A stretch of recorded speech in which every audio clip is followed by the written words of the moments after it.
Welcome to Nichole for Your Health TV. My name is Grace Ebong, and I'm going to be talking on Learning Thursday today. I'm going to be teaching on investing and also delving into one of the investment vehicles we have, which is real estate. First of all, I'll start by defining investing. What is investing? Investing, in layman terms, is taking out a chunk of money and putting it into something to increase the returns, just for you to get returns on it. You have a fixed return on investment, and this is how people do to grow their money. Why is investing important? Investing helps. I think everyone should involve in investing, because there are different factors why investing helps us. One, it helps you for rainy days. It helps you in times of expenses, impromptu expenses. If you have an investment somewhere, it's easy to just go take out of the chunk. Investment also helps you to gain financial freedom. Investment helps you to retire happy. There are different reasons why investment is good. Who do you call an investor? An investor is simply someone who involves. An investor is either an individual or a group of people, maybe a firm, that come together to put money into a growing venture, into something that generates income for them. Why is investment different from savings?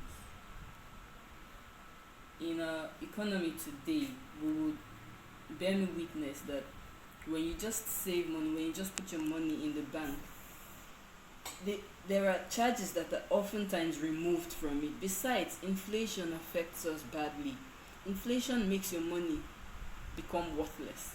The 100,000 naira you put in before, by the time you check it in the next 6 months, it's no longer 100,000 naira, and you're wondering how. Charges have been removed. Inflation rate has increased.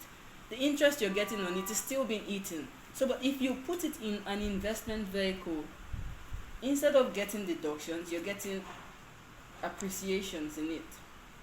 The money is appreciating, and over time, you will be shocked at how much you have accrued just by that diligent step of constantly putting money into that medium.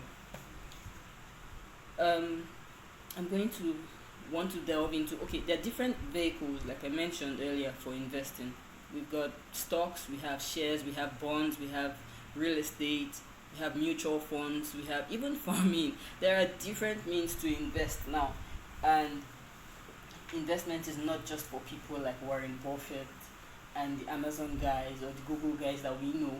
Anybody can involve oneself in investing. What is most important is sacrifice, being intentional, being diligent. You have to sacrifice a whole lot of things. You have to live below your means, because you are saving for your future. But this should not stop you from doing the regular things like giving out to people. But what is most important is that you know what exactly you have, a plan, you have a structure for what you're going to do. You have percentages each month. Most preferably for many people, as for people that are salary earners, they tend to get their money at the end of the month. If at the end of the month you can take out some percentage, it could be 10%, it could be 20% for savings and investment. At the end of maybe 5 years, 10 years, you would have saved so much, and with interest, and not just simple interest but compound interest in it, you'd have gotten some money. There are different investment vehicles. I mentioned a couple of them already. There are different investment platforms, but I'm going to be focusing more on real estate. What is real estate? Real estate is real, like the name sounds. It's something tangible, a tangible asset that involves land and anything in that land, anything on that land. It could be landed property, it could be a housing property, it could be yes, just basically both of them. Now they are different. There are three major categories of real estate. investments. You have the residential, you have the commercial, and the industrial. For the residential, this involves you building houses, rental property. You build a house. It could be a townhouse, it could be a duplex, it could be a terrace house, it could be um, anywhere for people to live in. The purpose could be for rental purpose, or it could be to live in by the homeowner.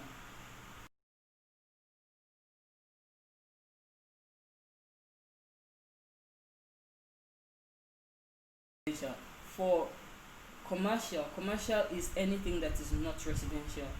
Could be a car park, it could be a retail outlet, it could be offices. You just see high-rise buildings and different floors on it. Each floor is being sold as an office floor. So that's a commercial real estate firm.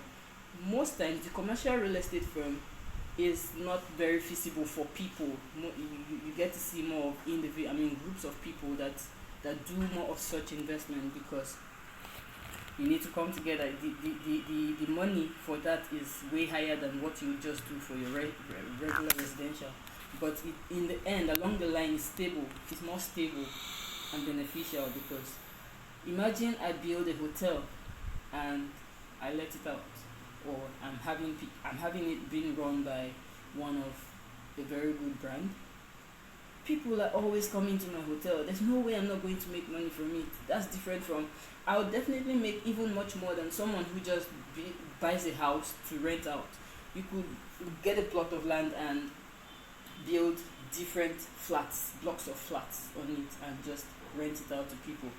With time, over time, you get back your capital and even interest on it. So that's that for.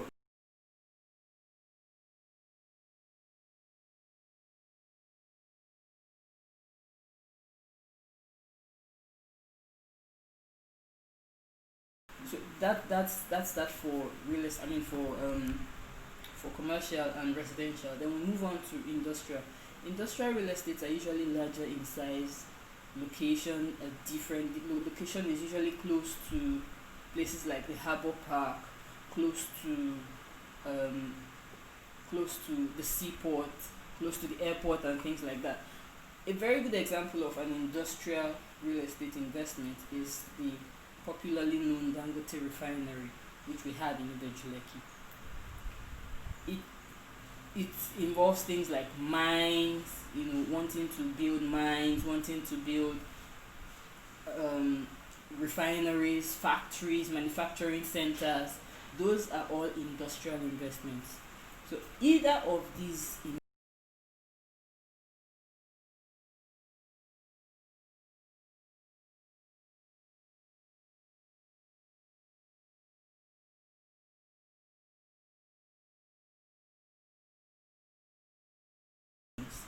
in real estate can are good for anybody that wants to involve themselves in it, but there are certain things that we should know before you would want to involve yourself in real estate investment. There are certain things that you should know.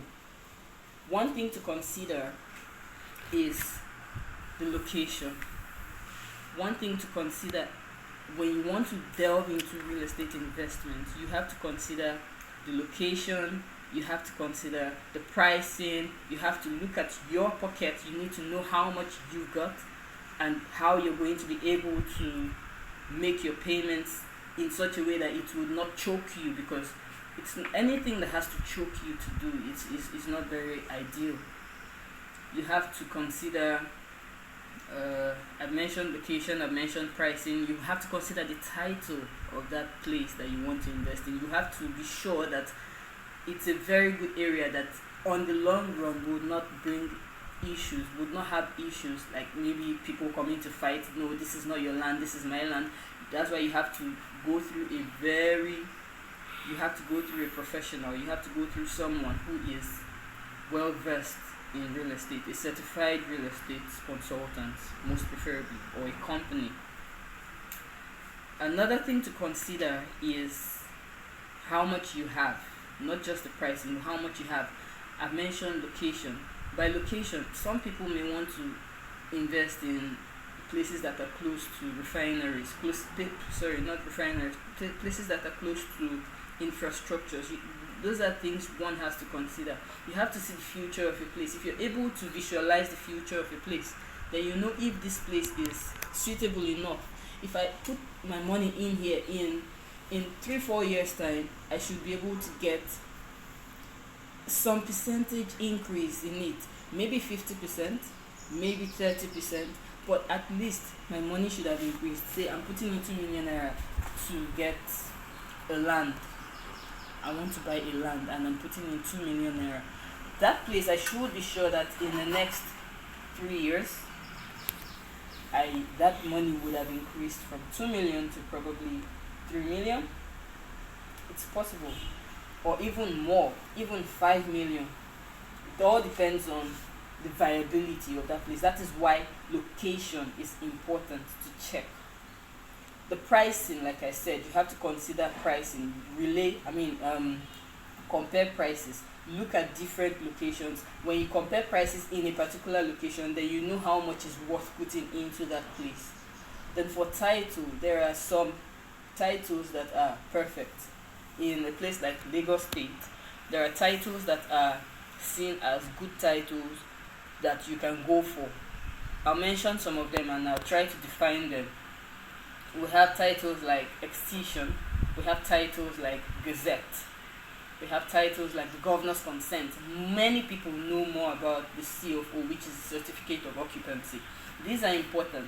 Why I say title is important is because if you're not sure that that land or that property you are buying is not going to have problems later, you have to check to verify. Someone will not just come meet you and say, hey, I got this property for sale and I'd want you to buy it. You'd even hear buy one get five free.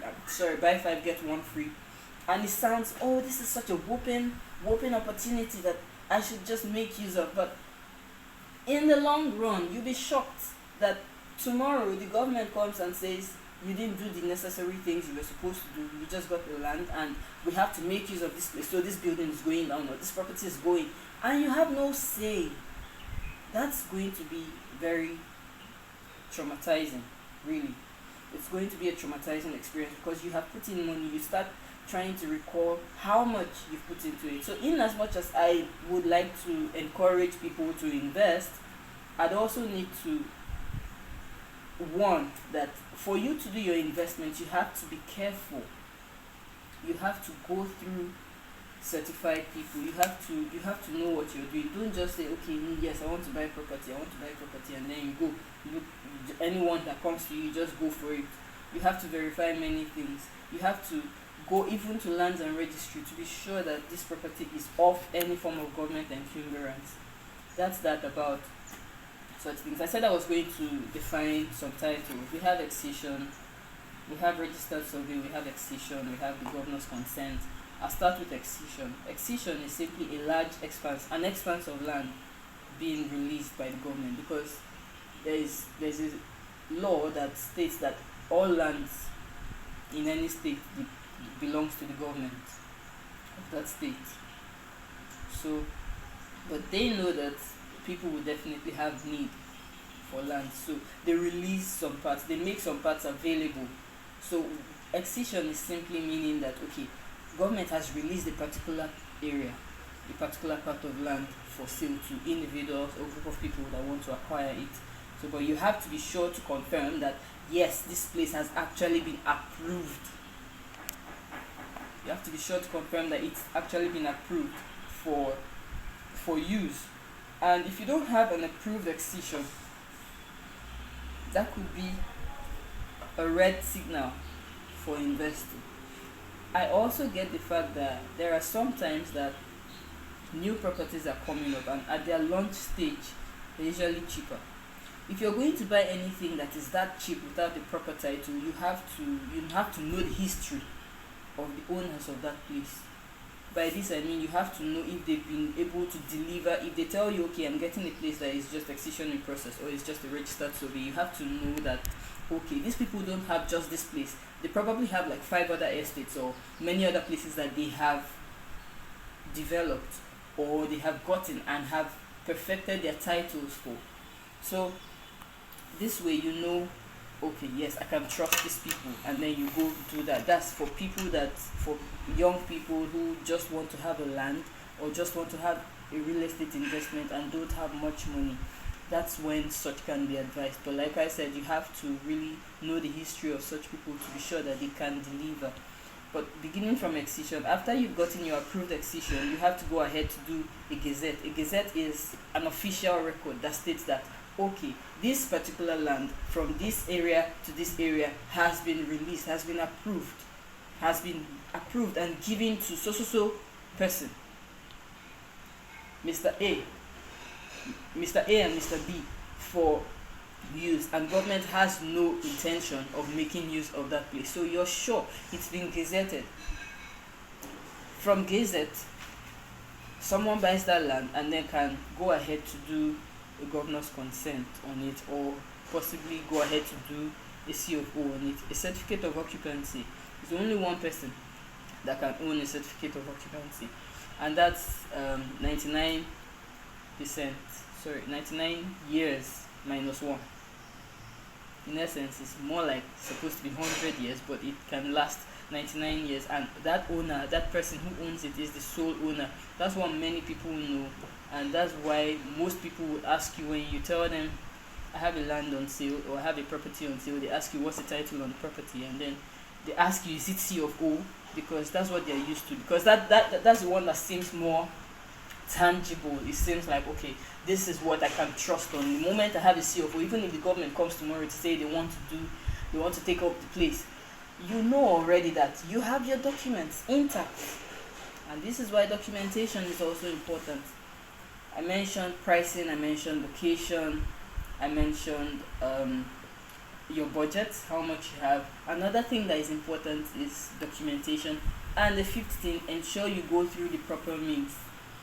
It's better to go through the proper means than going through an omonile, especially when you don't have any idea of what real estate investing is about. So basically, I think this is where I would draw the line. If you've got questions, please ask me, and I'm willing to provide answers for them. Thank you. Nice talking with you.